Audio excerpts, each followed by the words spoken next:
And the West Virginia Writers this week was an annual event I go to every year. I look forward to it.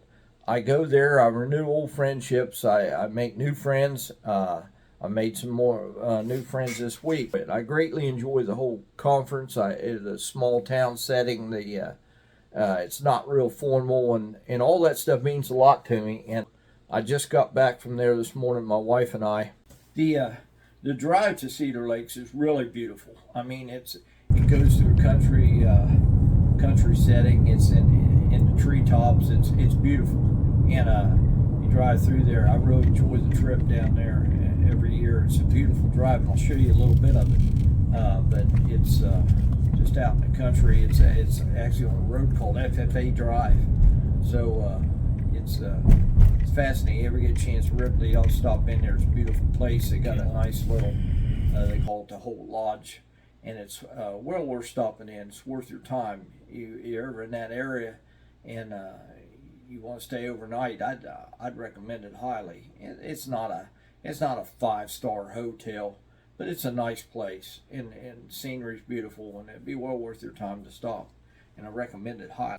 The great thing about the West Virginia Writers Conference is I get a chance to see some of my friends, and one of those friends is Cole Smith, and she's written kind of a mystery novel, Waiting for Jacob. It's kind of a I don't know what you'd call it, a cozy mystery, but it takes place in Parkersburg, West Virginia, which is her hometown, my hometown, and she lives there still today, and I grew up there and I shopped there, and that's kind of where my life revolves around a little bit. She's written a book about that. If I don't have a product yet.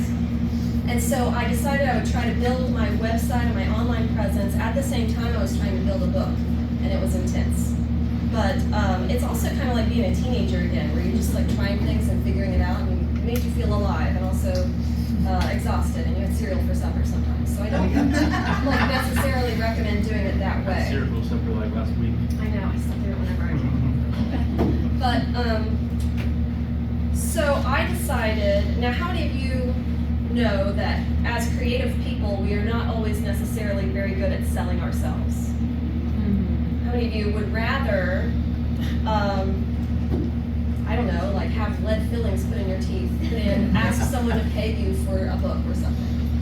You'd be like, oh no, I did this for me. You just take it. There's that little voice. But she's an interesting speaker, and she has some qualities about how she approaches her work that I could learn a lot from. So there's these two friends of mine are great at what they do, and I can learn a lot from them as far as maybe the business aspects. And also one of the speakers and presenters this week at the conference was a woman named Diane Tarantini, a friend of mine. She's written books primarily about children being abused and subjects such as that, and how to prevent it, and she's been quite successful at it.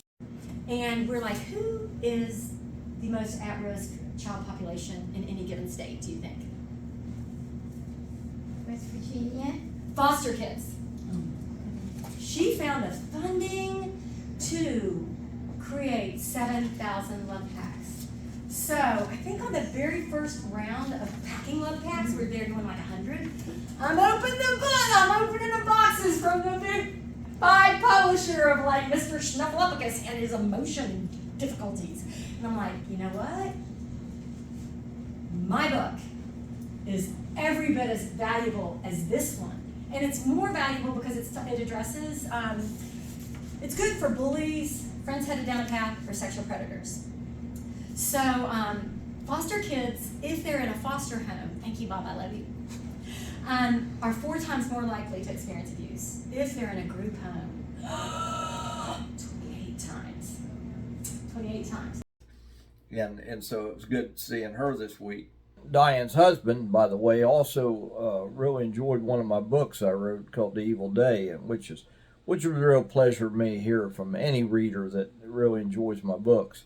And she told me, and he wrote a little review for it that I was pretty honored to get. I'm real honored to have fans and have people that enjoy my work, and Diane's husband is one of them, and I appreciate it more than I can ever tell. If you've ever been to West Virginia Writers Conference, after all the activity's over, and it's something they do at the Western Writers Convention every year. They have there what they call the roundup room, and a bunch of musicians sit around and play for us that evening, and it's always a part I really enjoy. Well, at the West Virginia Writers in Ripley, West Virginia, they have something they call the porch.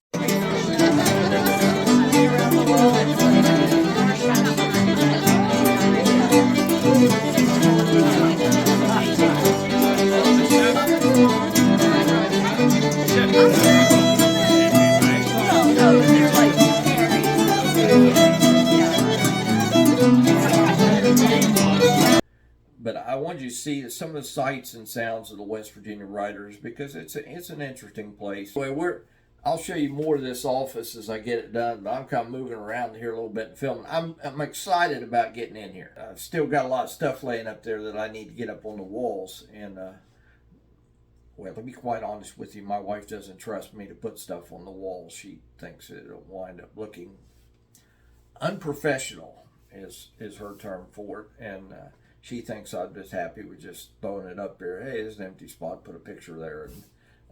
And, and that isn't the way I do it, but you can't convince her of that. And you met her a couple times, and you can see she's hard to live with. And so she wants to put the pictures on my wall and wants my office to look professional, and she doesn't realize what a really unprofessional guy I truly am. And so I've got to play along with that a little bit. And so a lot of stuff I've got in here is just kind of laid in the shelves until it gets up on the wall. I've got a picture that's been in my safe that I've really been wanting to get up on my walls for several years, and I just recently got it framed, and I told her that I wasn't going to leave that picture sit next to the bookcase back here as long as it sat in my safe without being framed. That wasn't going to happen. So I want to get that up on the wall, and I put it in the safe. It isn't all that valuable. It's a numbered photo, but I'm sure it has no value to most people out there. It has none to my kids, but it means something to me, and so I want to get that put up on the wall, and I'll show you more of it when I get it done. But you know, you got to tiptoe lightly around the wife, and you know how that is. and she says I'm annoying. I don't see it, but most people know me, just love me. But she says that I can be annoying at times. I don't get it, but she says it. So I'm truly excited about it, and having everything the way I want it. It'll be nice to, when I sit behind the desk, just off to my right, having the printer there. I'm currently in the process of printing out certificates that I need to take with me to the Western Writers Conference that's coming up soon, and so I'm working on all that. But I thought I'd just tell you a little bit about what's going on in my world, and I just thought I'd show you what I've been doing this weekend. It was interesting. I had a good time. Learned some things in some classes that helped me with writing, particularly marketing stuff. I stink at that, and I know it, and I need to do better at it, and I keep hearing it from a lot of people, so it's kind of getting drummed into the hard head.